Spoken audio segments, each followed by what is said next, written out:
안녕하세요. 현실주의자입니다. 주말은 잘 보내셨나요, 현자 여러분? 잘 보내셨냐는 질문이 안타까울 정도로 지금 현재 코로나 확산 상황이 별로 좋지 않습니다. 이 K 방역이 구멍난 상황인데요. 증시로 불똥 튈지 그것에 대해서 생각이 많으실 것 같습니다.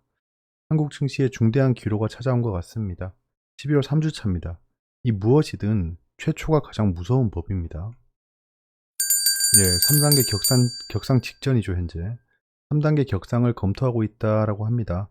하루 확진자가 지금 1000명을 돌파했어요. 이것에 대해서 뒤에 제가 정정해 드릴 것도 있습니다. 네. 오늘은 짧게 끝낼게요. 따로 해야 될 게 있어서. 주차 영상은 좀 데이터를 제외하고 본 다음에 좀 넘어가야 될 것 같습니다. 현재 한국 코로나 확진자 추이입니다. 지금 제가 정정해 드릴 게 뭐냐 하면 1차 확산 때 최대 909명이었어요. 제가 로우 데이터로 삼고 있던 게 잘못됐더라고요. 그게 1060명이었는데 그게 909명이었다 라고 해서 이번에 1030명이 확진이 됐죠. 그 수치가 지금 현재 한국에서 발생한 확진자 중에 최대입니다. 자, 그렇게 돼서 지금 3차 확산이 일어나고 있는데요. 지금 그 상승세가 굉장히 가파르죠. 지난번하고는 좀 사뭇 다릅니다. 그러니까 기간 더하기 하면 지금이 훨씬 더 많이 확진되고 있는 상황이에요. 이런 상황이라 제가 봤을 때는 조금 난감합니다. 사실 난감해요. 왜냐하면 이때 여기 기준점이 있었잖아요. 이 확진자가 크게 발생하고 증시가 잠깐 반등했다가 하락을 해버렸습니다. 자, 그 2차 확산 때도 우리가 전저점을 깨는 걸 조심하자라고 했습니다. 전저점을 깨지 않고 올라갔죠. 근데 전저점 인근까지는 갔습니다. 자, 3차 확산 구간이에요. 그러면 전저점이 여기라고 할 수 있겠죠. 2200 정도입니다. 2200 정도인데, 자, 그러면 여기서 확산세가 올라갔으니까 하락을 좀 염두에 둬야 된다는 겁니다. 여기서 이렇게 하락할 수도 있다라는 겁니다. 일단은 추세상 그래요. 그 잘못 읽을 뻔했습니다. 제가 그 사람들이 얘기하는 이름으로 읽을 뻔했어요. 박능우 중앙재난안전대책본부 1차장님이시죠. 3단계 격상을 검토 착수했다라고 합니다. 근데 800명이 넘으면 3단계 격상하는 게 원칙입니다. 근데 왜 검토에 착수한지는 잘 모르겠어요. 지금이 막을 마지막 기회이다 라고 했습니다. 3단계로의 상향 검토에 착수하겠다고 밝혔습니다. 예, 정치적인 평론은 넘어가시죠. 2.5단계에서 3단계로 격상은 어렵지 않을까라고 제가 지난주에 말씀드렸었습니다. 왜냐? 어찌됐든 2단계, 2.5단계 조치를 했고 사람들도 조심할 테니라고 말씀드렸는데, 예, 2.5단계에서 3단계로 격상을 해내네요. 예. 방역이 뚫린 건 뭐 어쩔 수 없는 일이죠. 예. 투자자들은 대비를 해야 됩니다. 저거는 저거고 투자자는 투자자입니다. 뭐 3단계로 격상이 됐다고 해서 누구를 탓하겠습니까? 투자자들은 본인이 이 시국을 해결해야겠죠. 이거 업데이트 못했다. 넘어갈게요. 예, 지난주 의견에 또 코로나 확산은 더 이상 악재가 아니다라고 했잖아요. 예, 락다운 시행 여부가 중요할 것 같습니다. 전 아직도 의견은 변함없습니다. 코로나 확산은 악재가 아닙니다. 이것은 반드시 해결될 이슈이기 때문에 그렇습니다. 처음 발생했던 1차 때는 이 코로나가 해결되지 못할 수 있다라고 사람들이 겁을 먹었잖아요. 백신도 그때 메르스나 그 다음에 사스 바이러스, 그 다음에 에볼라 때도 백신이 개발 안 됐다. 이런 팬데믹은 백신을 개발할 수 없다라고 사람들이 좌절감에 빠져서 증시가 패닉에 빠졌었는데요. 시간이 지나니까 어떻습니까? 결국에는 코로나도 인간이 해결하지 못할 숙제는 아니었습니다. 그게 증명이 되고 있는 가운데 코로나가 확산되어 봐야 단기적인 이벤트라는 거죠. 하지만 지금 현재 한국의 확산세는 처음으로 맞이하는 상황이기 때문에 증시에 안 좋은 영향을 줄 건 자명합니다. 예, 증시는 최초에 민감합니다. 지금 최초 1000명을 돌파했죠.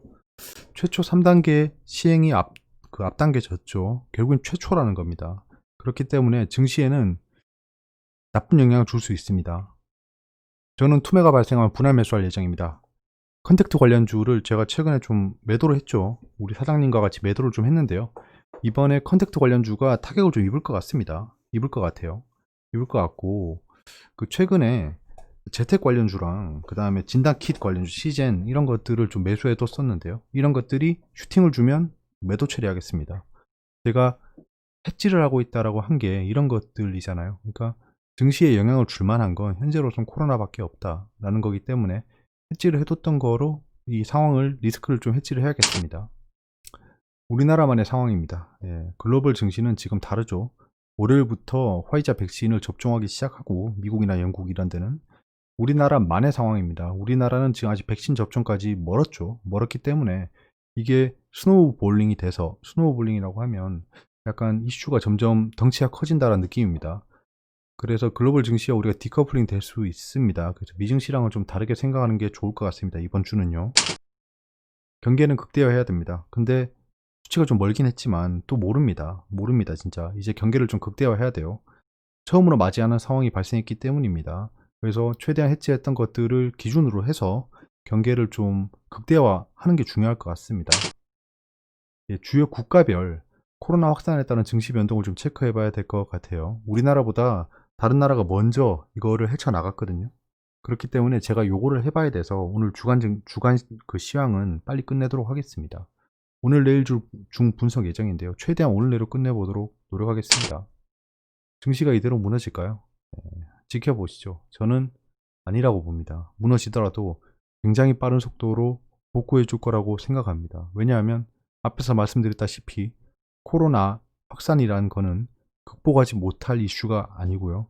지금 1000명 넘었지만 2000명, 3000명 갈 수 있겠죠. 하지만 이것도 잦아들 겁니다. 그거는 나도 알고 너도 알고 현자님들도 알고 증시에 투자하고 있는 사람들도 알고 옆집에 살고 계신 철수님도 알고 계십니다. 그렇기 때문에 증시가 이대로 무너질 것 같지는 않습니다. 단기간 흔들릴 수는 있겠죠. 그거를 단기적인 기회로 활용해 볼 예정입니다. 다음 주 뉴스 한번 보시죠.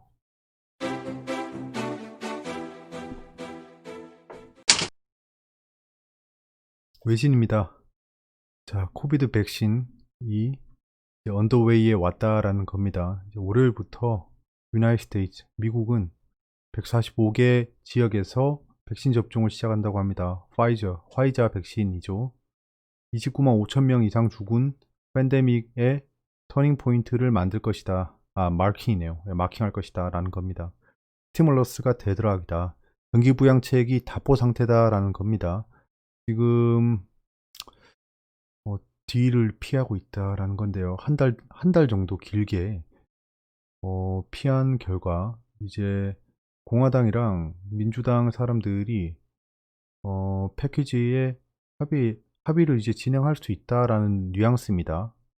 지금 답보 상태이긴 하지만 스티뮬러스는 곧 해결될 거예요. 페드 미팅입니다. 페드 미팅이 진행될 겁니다. 그런 얘기를 하고 있고요. 잡 리포트도 나오고 테슬라가 S&P 500에 조인했다고 합니다. 이거는 다 알고 있는 거죠. 그렇기 때문에 패시브 자금이 굉장히 많이 유입됐다. 당일에. 그리고 여기 JP 모건 또 얘기 나오네요. JP 모건의 분석가인 라이언 브링크만 씨가 어드바이스를 했답니다. 충고를 했다는데요. 충고를 받기 위해 전화를 했답니다. 포트폴리오 매니저에게. 그의 전망은 테슬라 이즈 드라마티컬리 오버밸류드. 예, 말씀드렸던 거죠. 드라마틱하게 과대평가되어 있다. 곧 폭락할 거다. 너네 다 죽을 거다. 라고 하면서 주머니 속에 공매도 티켓을 들고 있겠죠. 어떻게 될지 지켜보시죠. 테슬라의 저 상승세 언젠가 끝날 겁니다. 당연히. 이거 당연한 거예요. 이것도 너도 알고 나도 알고 다 알죠. 언제까지 갈 것이냐라는 건데요. 이건 알 수 없을 것 같습니다. 네, 이건 알 수 없어요. 뭐 어떻게 알까요? 테슬라 악재가 발생할 타이밍을 알 수도 없고 사람들의 투심이 꺼질 타이밍을 알 수도 없고 근데 지금이 과열 상태긴 하다라는 건 변함이 없습니다. 브렉시트랑 그 다음에 BOE라는 건데요. 브렉시트가 지금 12월 31일까지인데요. 12월 31일까지인데 노딜 엑싯 노딜로 나갈 확률이 케이오릭 혼란 속에 있다. 예, 약간 노딜로 나갈 수 있다. 근데 보리스 존슨 총리는 strong possibility, 아주 강한 가능성이 있다라고 했다네요. 노딜 브렉시트가 되면 이건 또 다른 또 화이트 스완입니다. 이것도 악재로 작용할 거예요. 우리가 가장 경계해야 될 건 코로나 확산이 아니고요. 노딜 브렉시트입니다. 전후의 브렉시트는 끝나도 문제고 참 안타깝네요. 내신입니다. 로봇 시대 미래 아닌 현실 2025년까지 연평균 32% 성장한다. 이건 제가 지속적으로 말씀드리던 포인트인데요. 현대 자동차가 보스턴 다이나믹스를 인수했답니다. 9천억 원 정도 된다네요. 보스턴 다이나믹스라는 기업의 가치가 생각보다 높지 않네요. 좀 놀랬습니다. 1조가 안 되더라고요. 1조는 좀 넘겠네요. 예, 80% 인수하는 게 9천억이었으니까. 정의선 회장이 사재까지 털어가면서 인수했다는데요. 보스턴 다이나믹스가 왜 인기가 없을까라는 생각을 조금 해봤는데요. 이거 얘기 길겠다. 다음에 말씀드릴게요. 병원 많이 가면 실손보험료 최대 4배다. 보험료 차등제 적용 예외는? 이라는 건데요. 제가 보험 관련주가 괜찮아질 것 같다라고 한 2주 전에 말씀드렸던 것 같아요. 맞나? 왜냐면 제가 이런 생각을 좀 하고 있었거든요. 간단한 생각도 있었습니다. 지금 그 배민 라이더, 그 배달 라이더가 좀 부족하다고 했습니다. 그러면 배달 라이더가 많이 늘겠죠. 그럼 사고가 많이 늘 거다. 그럼 보험 관련주가 어느 정도 수요가 있겠죠. 거기에다가 지금 실손 보험료를 손본답니다. 이렇게 되면 지금 손보사들, 손본다, 손보사, 이런 라임은 드립치면 안 되겠죠. 예, 무리수입니다. 아무튼 손보사들이 지금 주가 상태가 별로 좋지 않은데요. 계속 좋지 않은 상태로 남지 않을 겁니다. 전 손보사를 좀 보고 있긴 한데 아직은 뭐 타이밍을 못 잡고 있긴 했어요. 전체가 다 올라가는 상황이라 들어갈 타이밍이 없었습니다. 출구 없는 코로나에 항공업계가 먹구름을 낀다. 내년도 국제선 30%만 일하는 건데요. 항공사들은 이번에 코로나 확산에 좀 타격을 입을 겁니다.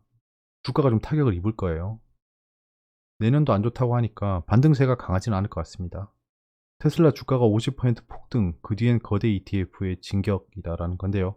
S&P 500에 들어가서 그 S&P 500을 추종하는 펀드의 규모가 약 4조 6천억 달러라는 겁니다.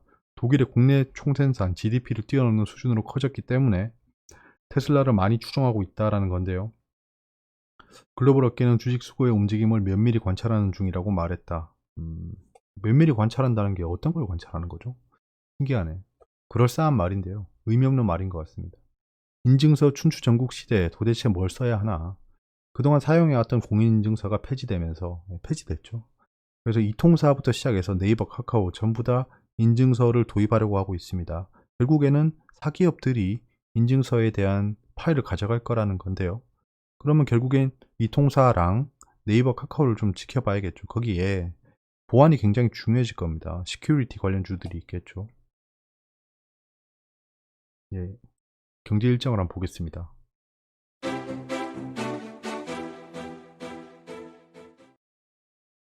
다음 주는 일정이 좀 많습니다. 많은데 그 중요한 건 체크해뒀으니까 보시면 될 것 같고요. 지금 경제 지표가 생각보다는 안 좋게 나옵니다. 왜냐하면 10월, 11월 동안 락다운이 생기니 많이 확산세가 늘었기 때문에 이런 결과가 나온 것으로 보이고요. 이제 12월을 기점으로 좀 점진적인 반등이 일어나지 않을까 생각합니다. 운유적으로는 좀 지켜봐야 되고요. FOMC 기자회견 아까 말씀드렸다시피 좀 내년도 전망이라든가 현재 현황을 설명해 주겠죠. 그 금리는 아마도 동결할 것으로 예견치고요. 신규 실업상 청구 건수가 조금 떨어집니다. 지난달보다 나아진다는 거겠죠. 여는 제조업 활동 지수가 생각보다 안 좋게 나옵니다. 그러니까 이번 주는 뜨뜻미지근할 거고 거기다가 뒤에 나오는 뒤에 안 나오네요. 그 뒤에 나옵니다. 선거인단 이제 투표일이죠. 거기서 어떤 노이즈가 발생할지는 예측할 수 없지만 아무튼 이번 주는 좀 속이 시끄러울 것 같아요. 국내 주요 이벤트를 보시면 나중에 한번 보시고요. 가장 중요한 건 없습니다. 16일에 자율주행차 가이드라인 종합 발표가 있던데요. 자율주행차 관련주가 최근에 좀 뜨뜻미지근하죠. 이때 한번 잠깐 반짝일 수 있을 것으로 여겨집니다. 네, 미대선 선거인단 투표일이 24일입니다. 그리고 다음 주에 바이오 혁신 성장 대전이 있는데요. 중요한 일정이 아직은 없네요. 좀 있으면 배당일이 다가오죠. 여기까지고요. 나머지 지표들은 좀 이번에 넘어가겠습니다. 제가 지금 분석해야 될 게 있어가지고 그걸 하는데 시간을 좀 투입해야 될 것 같아요. 궁금한 게 있으면 댓글로 말씀해 주세요. 주말 마무리 잘 하시고요. 지금 현재 주말이 다 끝나가고 월요일이 시작되는 마당인데 기분이 그렇게 좋지는 않을 것 같습니다. 코로나 확산이 커지는 것도 기분이 안 좋을 만한 포인트인데 이것이 또 우리 투자하는데 영향을 줄 수 있기 때문에 조금 우울할 수 있는데요. 근데 뭐 어쩌겠습니까? 지금 이렇게 된 건 우리의 잘못이 아니고 현자님들의 잘못이 아니고 그 누구의 잘못도 아닙니다. 그렇기 때문에 또 안타까운 게 있죠. 뉴스 같은 걸 보면 지금 확산세가 커지니까 또 교회가 그 전선에 나오더라고요. 저는 무교입니다. 종교가 없어요. 교회의 잘못은 아닙니다. 우리의 잘못도 아니고 현자님들의 잘못도 아니고 교회의 잘못도 아니고 그냥 흘러가는 겁니다. It is what it is라고 하죠, 영어로. 그런 거기 때문에 너무 선동당하지도 마시고요. 그냥 냉정하게, 우린 투자자니까 냉정하게 시장을 바라보는 게 중요할 것 같아요. 데이터 중심으로, 그리고 과거에 어떻게 흘러갔는지에 대한 히스토리컬 스터디, 이런 것들로 우리가 무장한 다음에 증시를 담대하게 그 뇌동 매매하지 말고 가슴으로 매매하지 말고 머리로 매매하는 게 가장 중요할 것 같습니다. 다음 한 주도 화이팅입니다.